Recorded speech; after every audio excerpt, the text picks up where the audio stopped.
Então, existem crianças ou pessoas, de uma maneira geral, que têm alguma dificuldade no processamento sensorial e não tem outro diagnóstico clínico.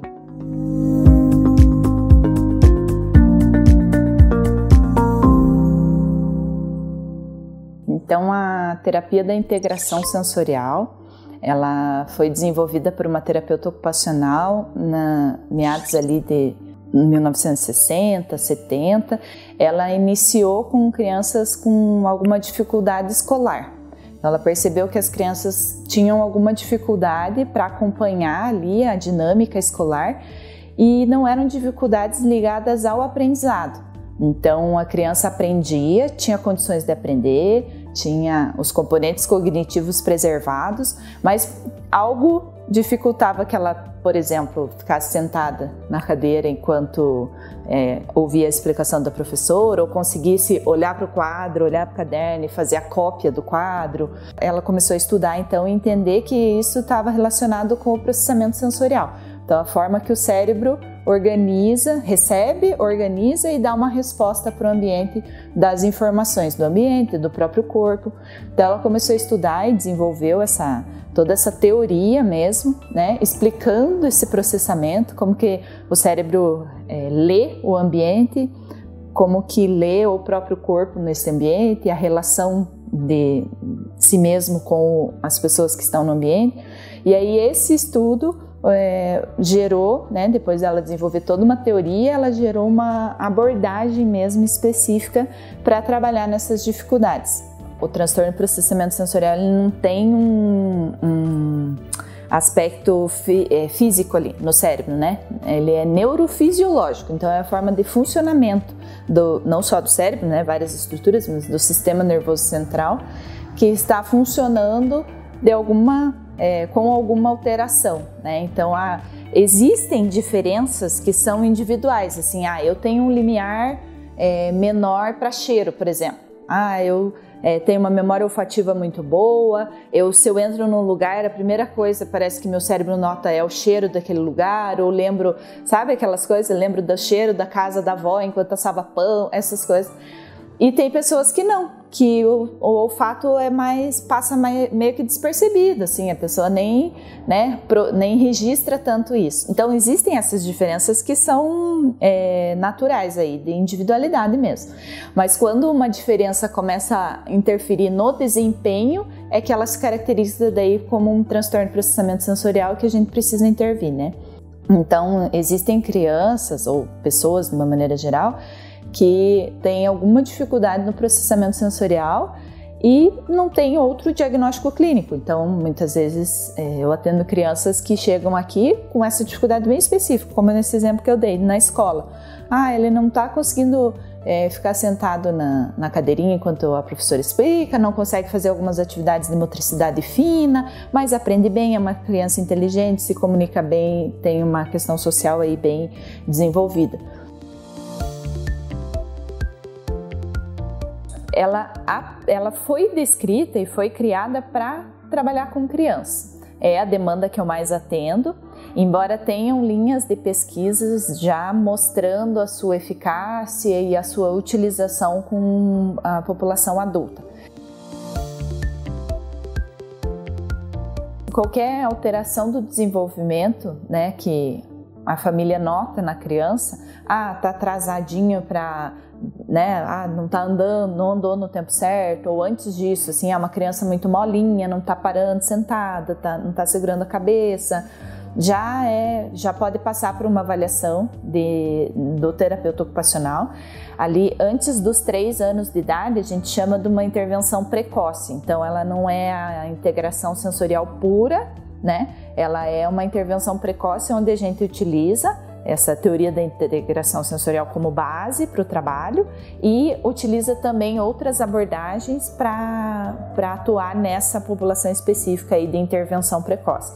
Daí, a partir geralmente dos 2 anos e meio, 3 anos, mais propriamente dito, a gente já pode entrar com a terapia da integração sensorial pura.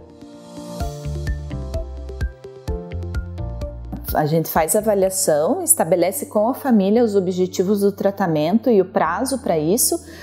Aí daqui 6 meses eu vou reavaliar essa criança, atingimos totalmente, não atingimos totalmente, precisa mudar o plano de tratamento, ou atingimos e vai ser encaminhada para alta, ou a família daí vai trazer, agora eu vejo que ela melhorou nisso, mas a gente está com uma demanda, uma dificuldade dela em tal atividade. Então antes a gente nem tinha percebido, mas agora eu percebo que ela não consegue escovar os dentes tão bem quanto deveria nessa idade. Que daí eu vou fazer a avaliação de como a criança, né, o que esses componentes estão interferindo nessa demanda que a família está trazendo. Então a gente elenca lá umas 4 metas, por exemplo, por o processo de tratamento desses primeiros 6 meses. Por exemplo, cada criança, né, é bem individualizado isso, mas vamos, a grosso modo, ou de maneira geral, seria isso. Então a nossa reavaliação vai ser daqui 6 meses com esses 4 objetivos aqui. E aí eu vou trabalhar na terapia dessa forma, explico para a família, né? Vou usar atividades assim, porque eu quero que ela desenvolva isso, tal sistema aí que está impactando, a gente precisa organizar, ajudar ela a se autorregular, enfim. E ofereço para a família algumas orientações também de coisas que eles podem estar fazendo em casa, tanto para desenvolver algumas habilidades que estão ali, entre aspas, treinar algumas coisas ali para a criança aprender, quanto para adaptar mesmo a rotina, o espaço de casa, ou também vou na escola, converso com os professores, orientação no sentido de como otimizar às vezes o ambiente da sala de aula para que essa criança tenha um desempenho mais satisfatório, e atividades que a família pode fazer em casa também para estar unindo forças aí nesse processo, nesse trabalho que eu faço daí na terapia, né? E aí na avaliação a gente vai investigar cada um desses elementos mesmo da integração desse processamento sensorial, né? Então a gente tem os 5 sentidos, que é aqueles que a gente aprende na escola: visão, audição, tato, olfato, paladar. E tem mais 2 bem importantes, mas que pessoas que não são da área não se ouve falar muito, né? Que seria a propriocepção, ou o sistema proprioceptivo, a noção do próprio corpo, né? Então a gente está conversando, eu sem olhar, eu tenho a imagem, né? Eu sei a posição do meu pé direito agora. Esse é o meu sistema proprioceptivo que tá informando isso para o meu cérebro. E o 7º, que seria o sistema vestibular, que é o que informa então toda a movimentação, principalmente movimentação de cabeça, aceleração, desaceleração no espaço. Então, tô sentado na cadeira e começa a perder o equilíbrio, quem dá esse estímulo, né, para o cérebro perceber isso é o sistema vestibular. Auxilia bastante na coordenação dos 2 lados do corpo. Então a gente faz uma avaliação de cada um desses sistemas para entender quais deles estão impactando esse desempenho, né? Se tem algum que, às vezes a criança está hipersensível, né? Então, por exemplo, crianças que não toleram texturas, não gostam de mexer em areia, não conseguem andar na praia descalço, ou não gostam de brincar de massinha, não aceitam às vezes textura de alimentos, né? A gente vai fazer vários testes para entender como que esse sistema tátil está funcionando, né? Se ele está impactando de alguma forma esse desempenho aí. Então a criança pode ter uma hipersensibilidade, né? Que um toque menor, ou um toque que era para ser um toque amigável, o cérebro interpreta como algo nocivo, e isso altera o estado de alerta e atenção da criança, neurologicamente falando, né? Automático isso. Ou ela é hipossensível, então aquela criança em algum sistema, né, se bate muito, ou às vezes não consegue se organizar para fazer uma atividade porque o cérebro não está recebendo o suficiente daquela informação para ajudar o corpo a se organizar para ter aquele desempenho. Então a gente vai fazendo avaliação de cada um dos sistemas e da integração entre eles, para entender como que isso está acontecendo no cérebro da criança e o que isso está impactando, né? Como eu falei, no desempenho do brincar, das atividades de vida diária, da escola, né? E aí, dentro da terapia da integração sensorial, a gente vai usar vários estímulos, né? Estímulos vestibulares, de movimento, estímulos proprioceptivos, que a gente fala de força, de subir, escalar, pegar alguma coisa no alto, descer, passar por baixo de alguma coisa pesada, enfim, para ir ajustando esses sistemas e gerando respostas adaptativas cada vez mais complexas, né?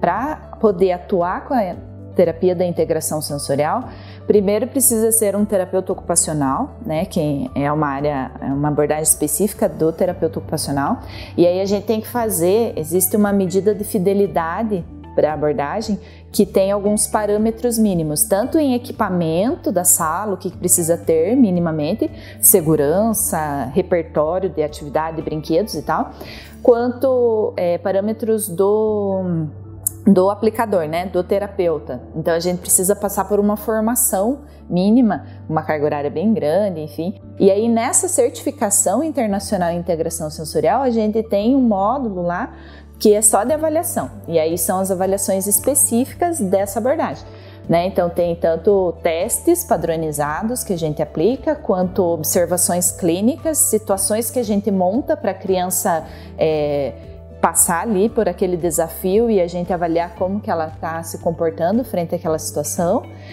Por isso que é bem importante, né, o profissional ser um profissional que tenha capacitação, que tenha esse entendimento, para que se consiga dar essa resposta mais rápida, né, em evolução, em desenvolvimento para a criança, para a família, nesse processo que eles estão buscando, né, isso é bem importante. E em conjunto, na verdade, né? A interação com as outras pessoas da equipe, os outros profissionais da equipe é super importante. Então, até dentro dessa abordagem, a gente tem o procedimento de fazer um relatório explicando toda essa avaliação da criança, né? Que a família daí leva para o neuro, leva para a psicóloga que está atendendo, para a fono, leva para a escola, e é uma das formas da gente fazer essa comunicação. Além disso, no meu caso, por exemplo, eu procuro estar sempre em contato, né, com a escola, com os outros profissionais, sempre trocando. Isso está dando certo aqui, vamos otimizar isso nos outros espaços, ou também trazendo informações das avaliações deles, né, para eu otimizar a terapia com a criança aqui. Então essa integração da equipe também é super importante. Então esse é um ponto que eu vejo que é importante a gente tocar, que não tem como eu dentro dessa área não falar sobre isso, né? Da importância de se buscar profissional capacitado, profissional que realmente seja o terapeuta ocupacional, que tenha a formação da integração sensorial para poder oferecer o resultado que essa criança e essa família precisam, assim.